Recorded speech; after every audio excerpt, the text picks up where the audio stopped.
반갑습니다. 박덕규라고 합니다. 오늘은 우리 한국사 교과서의 역사 왜곡 15가지를 한번 알아볼 텐데요. 그 전에 우리 교과서가 뭐가 역사 왜곡이 됐단 말이지? 라고 이제 의아해 할 수가 있어요. 그래서 먼저 일본의 역사 왜곡에 대해서 이제 알아보는 시간을 잠깐 갖도록 하겠습니다. 일본은 우리나라를 강제로 지배하기 훨씬 전부터, 그러니까 에도 시대라고 합니다. 17세기, 18세기 정도 되는데요. 이때부터 우리의 고대사를 왜곡하기 시작했습니다. 대표적인 게 이제 에도 시대 때 동국통감이라고 하는 우리의 역사책을 간행을 하면서 당구는 스사노의 아들이다 라고 했고, 메이지 시대 때는 스사노는 신라의 주인이었다 라고 했습니다. 그리고 1894년에 시라토리 구라키치라는 일본인 학자가 있습니다. 이제 계속 이름이 나올 텐데요. 이 사람은 단군은 고구려인이 만든 전설이다 라고 이야기를 했습니다. 그리고 이제 일제강점기 때는 주로 단군을 우리 역사에서 없애는, 말살하는 그런 일들을 벌였습니다. 이런 역사 왜곡의 과정 속에서 사이토 마코토라고 하는 일본의 총리가 있었어요. 조선 총독부의 3대, 5대 총리였는데 이 사람이 교육시책을 펴는 게 있습니다. 세 가지를 이야기를 했습니다. 먼저 조선 사람들이 자신의 일, 역사, 전통을 알지 못하게 만들어 민족혼, 민족 문화를 상실하게 한다라고 했고요. 두 번째로 조상과 선인들, 그러니까 먼저의 어떤 조상 같은 개념이죠. 무의와 무능, 악행을 들춰내어 그것을 확장해서 조선인 후손들에게 가르침으로써 조선의 청소년들이 그 조상을 경시하고 멸시하는 감정을 일으키게 한다라고 했어요. 그러니까 역사, 우리의 조상들의 잘못된 점들을 강조를 해서 조상을 부끄럽게 하고 역사를 부끄럽게 하는 그런 감정을 일으키게 한다라는 것입니다. 세 번째는 그 결과 조선의 청소년들이 부정적인 지식을 얻게 되어 반드시 실망과 허무감에 빠지게 될 것이다 라고 했습니다. 그럼 그 결과가 무엇이 될까요? 당시의 선진 문명이라고 불렸던 일본의 사적, 일본의 인물, 일본의 문화를 이때 소개하면 동화, 마치 이제 조선인을 없애고 그 일본화 시키는 그런 동화의 효과가 지대할 것이다 라고 이야기를 했습니다. 그래서 이런 과정 속에서 일제는 우리의 사서들을 수거하고 말살하고 조선 반도사라는 것을 만들었고, 나중에 1925년에는 조선사 편수회라는 걸 만들어서 우리의 조선사를 1938년에 35권을 짓게 됩니다. 문제는 이때 끝난 것이 아니고 일제는 우리나라를 강제 지배하고 역사의 왜곡을 벌이게 됩니다. 제일 먼저 했던 일은 아시는 것처럼 불온서적이라고 해서 우리의 역사, 인물, 위인전, 교과서, 국어 이런 책들을 다 수거를 해서 20만 권을 불태우게 됩니다.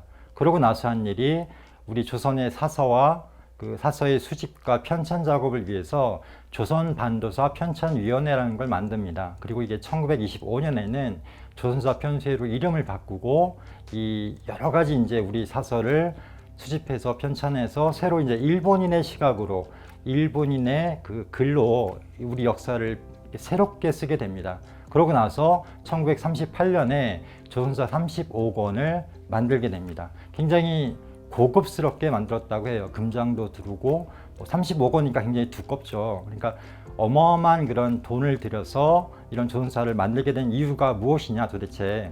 우리의 역사를 일본의 시각으로, 그러니까 일본이 고대부터 또는 조선이란 민족은 고대부터 중국이나 일본의 지배를 받았던 식민지의 역사를 가지고 있기 때문에 지금 우리가 이 조선을 지배하는 것은 역사적인 명분이 있다. 조선 민족은 미개하기 때문에 우리 일본의 선진 문명을 받아들이면서 발전할 수밖에 없다라고 하는 조선을 영구히 지배하기 위한 식민사관을 위해서 이 조선사 35권을 만들게 된 것입니다. 자, 그 중에 이제 대표적인 것이 뭐냐면 초등학생들이나 그 중학생들에게 우리 역사를 가르칠 때 교수 지침이라는 게 있었어요. 한마디로 얘기하면 교사들에게 이런 틀로 가르쳐라 라는 게 있었는데 그게 바로 심상수학 역사라는 겁니다. 여기서 결론이 뭐냐?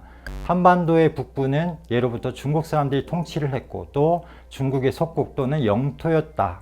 그리고 남부는 순수한 한민족 사람들이 살았는데 이곳은 일찍부터 일본의 지배를 받았다. 쉽게 얘기하면 임나일본부서를 통해서 지배를 받았다라는 게 바로 이 역사 연구, 역사 공부, 역사 교과서의 결론입니다. 이 해방이 된 다음에, 광복이 된 다음에 이런 친일적인 그리고 어떤 식민사관 이런 것들이 완전히 해소가 안 됐어요. 뭐 예전에 EBS에서 다큐 시선에서 방영을 하기도 했지만 교육계, 사학계, 미술계, 음악계에서 이런 친일적인 그리고 과거 이제 일본의 어떤 편을 들었던 부용을 했던 그런 어떤 학풍이나 문화가 완전히 해소가 안 되고 계속 유전이 되게 됩니다. 대표적인 게 이제 이병도라는 사람인데요. 이 사람은 와세다 대학교 사학과를 졸업을 하고 1925년에 조선사편수의 수사관보가 됐다가 해방이 된 다음에 이 식민 일제 잔재를 청산을 해야 되는데 그렇지가 않고 오히려 해방이 되고 난 다음에 더 승승장구를 하게 됩니다. 그래서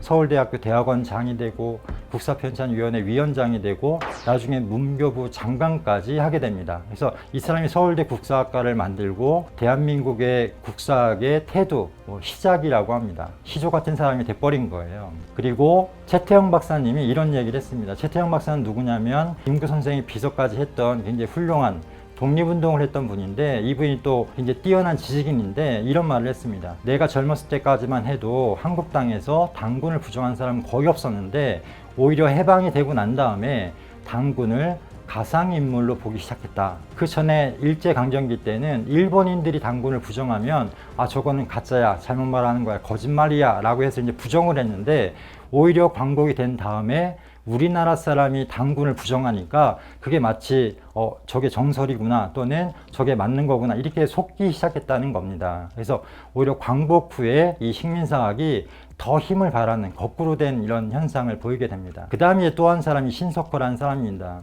이 이병도는 주로 대학원에서 이제 그 장학을 했고 신석호라는 사람은 초등학교, 중학교 교사들을 주로 이 양육을 했어요. 지금의 이제 교원대 같은 곳이죠. 그런 중고등학교 교사들을 양성하는 곳을 이제 설립을 하게 되고 이 사람도 마찬가지로 국정교과서 편찬 심의위원이 되고 또 나중에는 영남대 대학원장까지 이렇게 하게 됩니다. 그래서 이런 문제들 때문에 이 식민사학이 청산이 되지 못하는데요. 그럼 식민사관이라는 거 한마디로 뭐냐라고 했을 때 단재 신채호 선생이 조선상고사에서 이런 말을 했습니다. 전해오던 문헌에 만일 독립자둔에 관한 것이 있으면 일체 금지되고 기피되었다. 이게 무슨 뜻일까요? 쉽게 얘기하면 한국사에서 독립 그리고 스스로 존립하는 이런 것들이 있으면은 기피를 했다는 것입니다. 쉽게 말하면 중국의 속국이었거나 일본의 속국이었다. 그것을 제외한 나머지 한국의 독립을 이야기하는 것들은 역사로서 이제 읽히지 않고